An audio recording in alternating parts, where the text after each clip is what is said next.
Okay, it's pretty late. It's already 1 a.m., but I wanted to record this as soon as I finished watching the season because I wanted all my emotions to be fresh off of finishing. But Bloodhound season 2, absolutely phenomenal, like genuinely like absolute cinema. Um I don't even know where to begin. Okay, from here on, I know this is just the beginning, but from here on out, definitely going to go into spoilers because I don't know how else to express everything I want to say without spoiling stuff. Uh, anyways, yeah, everything was really, really well done. I have like a few complaints, but they're not even really because of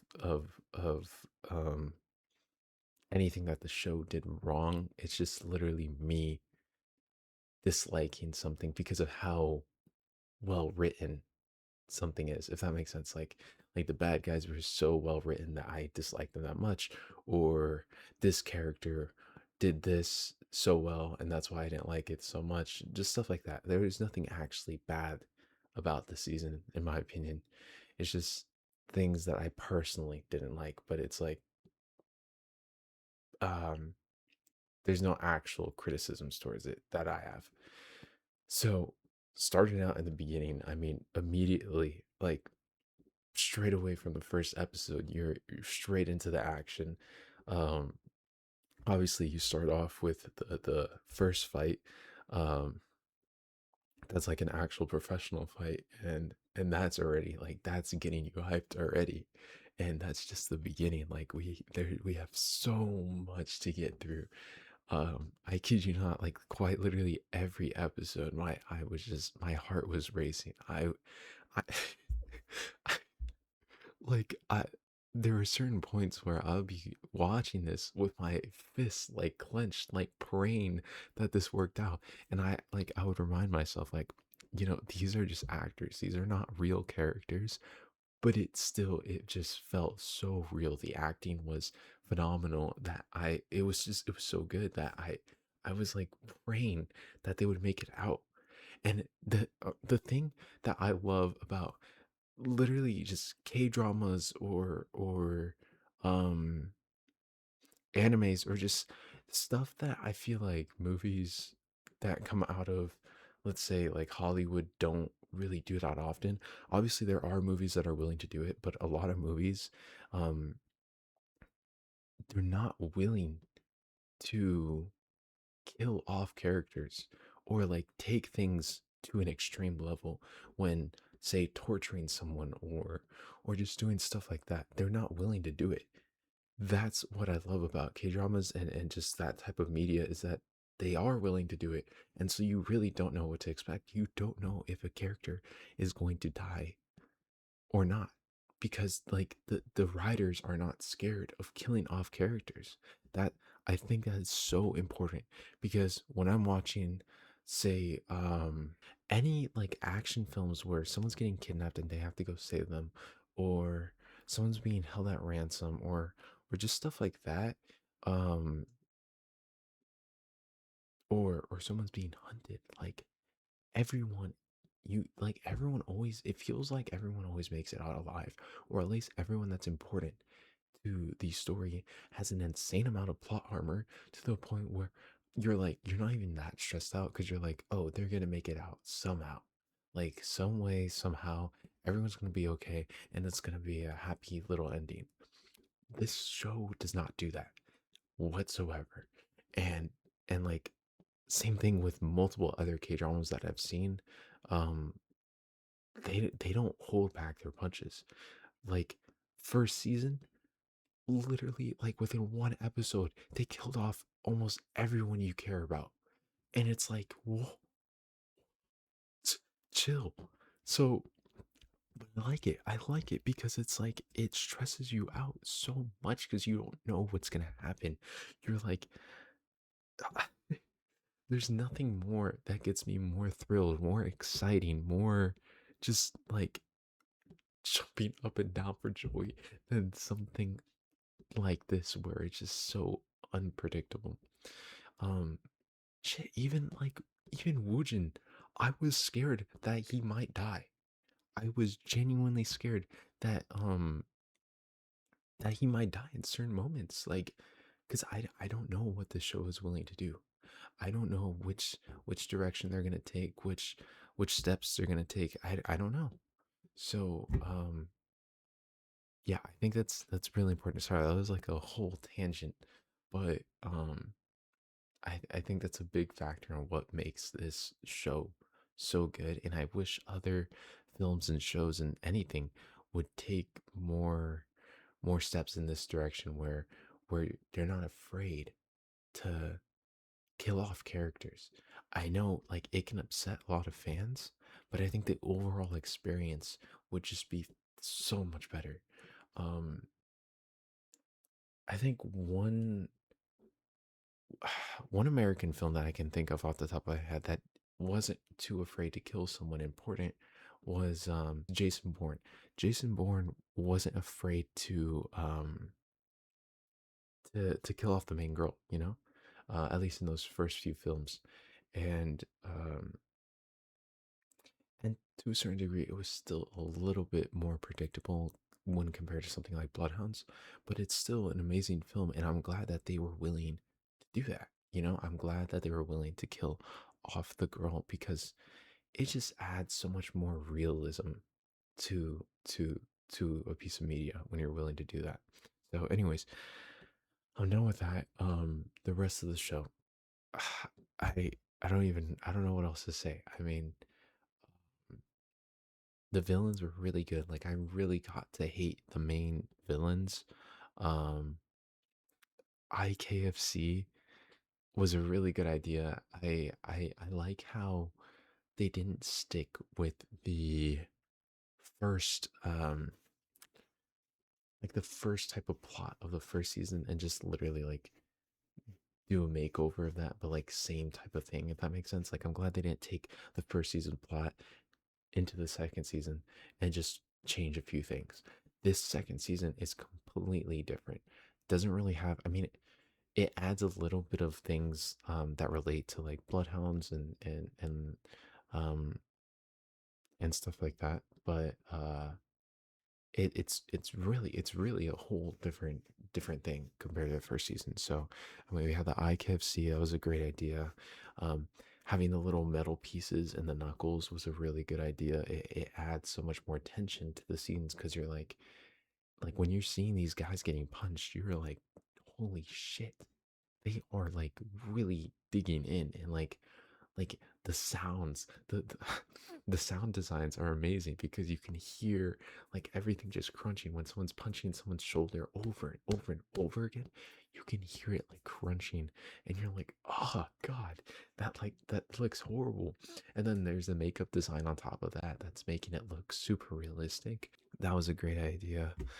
uh it was really smart of the creators of the show and the directors and everyone that was responsible for making it to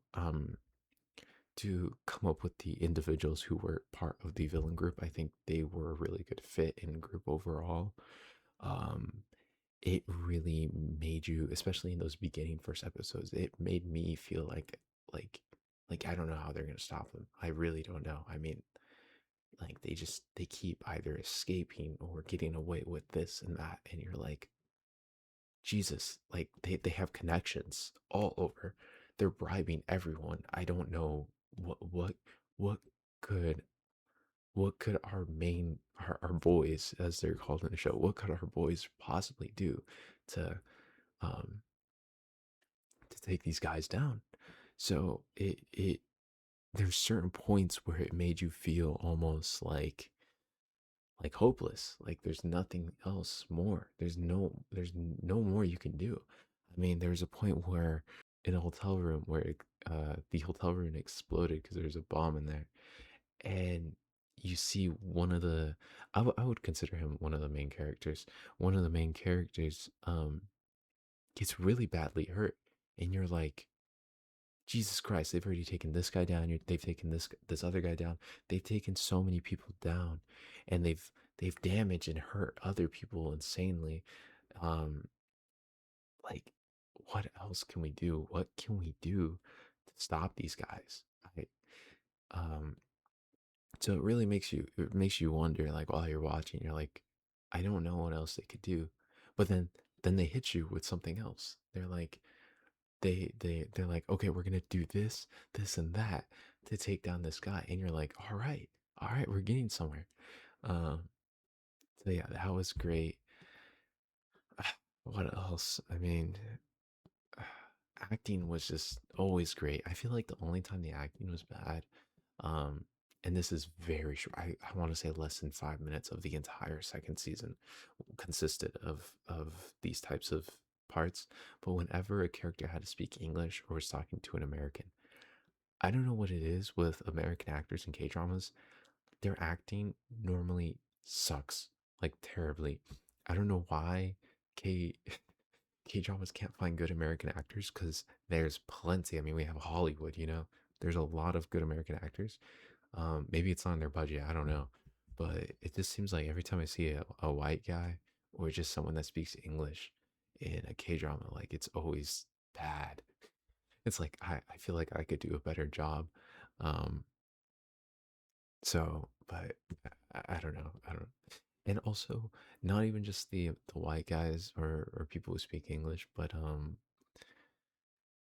even even whenever now this I feel like I can excuse a bit more, but even the Korean actors, like the main actors, there's a point where uh one of the uh one of the villains were talking to an American dude, and he was making like a transaction between the two of them, and he had to speak English, and I was like, yo, where did all his acting skills go?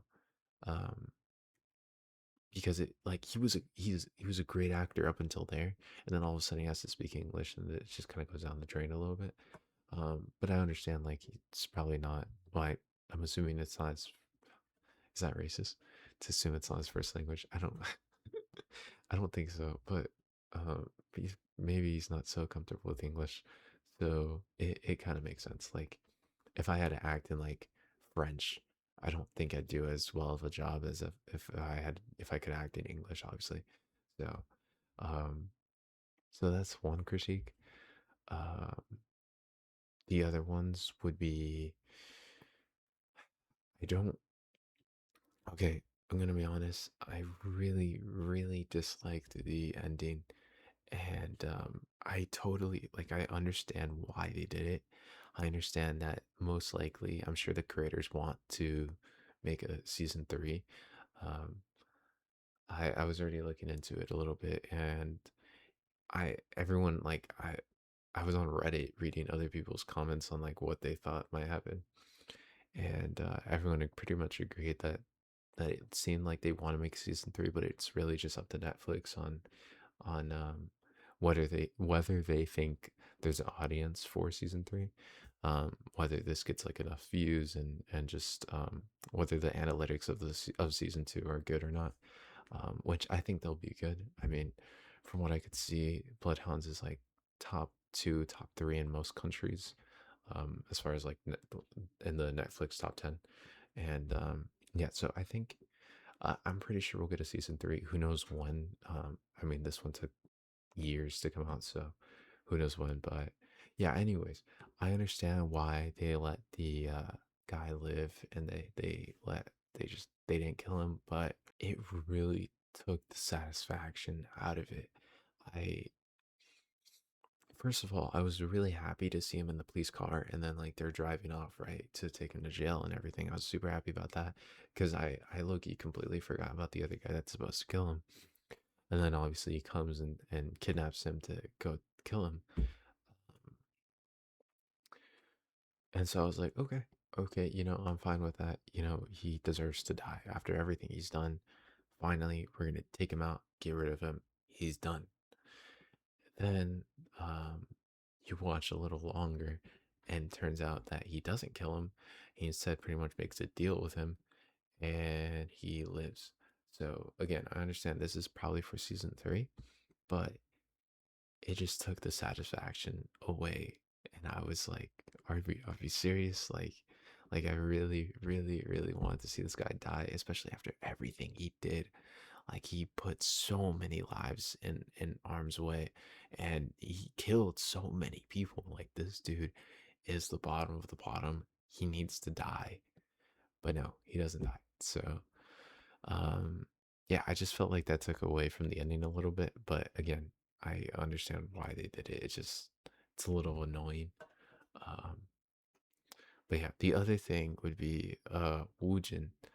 I just feel like okay, this is another thing. I understand again, I understand why um the directors and everyone else decided to take it in this direction. Or not necessarily why they decided to take it in this direction, but why he was like this. Wooden is, I've, in my opinion, super weak this season, extremely weak. And before anyone says anything, I understand he's been coaching this entire time, so he hasn't been training the same like he used to in say season one, right? Um, so I understand, he's just obviously going to be weaker. But again, this is a personal thing. I feel like it was very difficult to watch. To watch Woojin go from someone who's like crazy strong in season one and can keep his own and defend himself and all this other stuff to someone who can barely take out one guy or um not necessarily barely take out one guy, but who's just struggling a lot more than he used to. So, yeah, I kind of like seeing the two of them, the two main guys, kind of on the same level. And I think that's definitely if they get to make it to season three, I think they'll definitely take it in that direction. Based on what they were talking about at the end, how they're like, oh, we're gonna start training together and doing stuff together, and we'll be ready. Um, for whenever this might happen again. So I definitely think that they'll become leveled out again. But yeah, it was difficult to watch this season, see how weakened he's become. But again, I understand that he's been coaching, so obviously he's not going to be as strong. Um, otherwise, other than that, I think that's pretty much everything I want to say. I mean, yeah, overall, I genuinely I think season two is better than season one, which is incredible to be able to say because I really when they announced that there was going to be a season two in the first place, I was like shocked because I didn't think season one needed another season. Like it was done, story's done. What more can you add?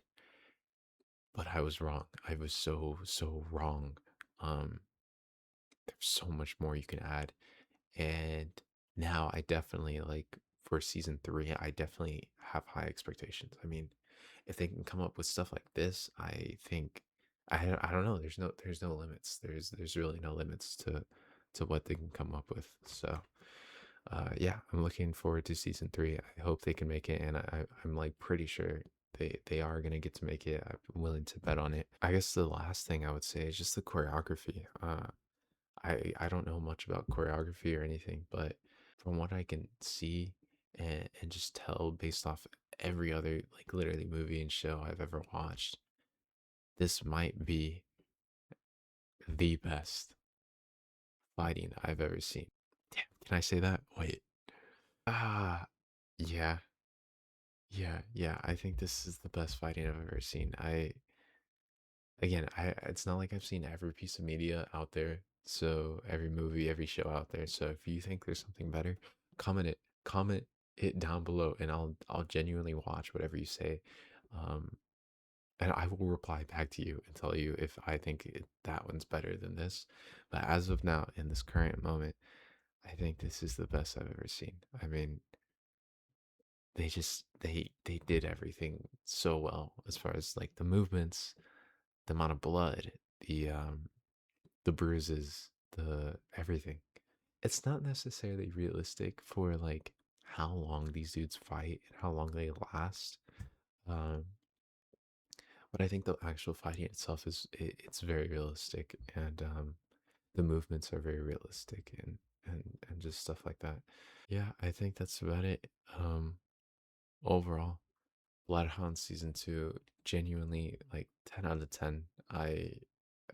Yeah, I I don't know what else to say. There's really like at the end of the day, even I gave three critiques, right? But at the end of the day, those three critiques are so minuscule, like they do not matter. They do not matter. Two of them aren't even really critiques. I mean, they're just personal beefs that I have with with the story.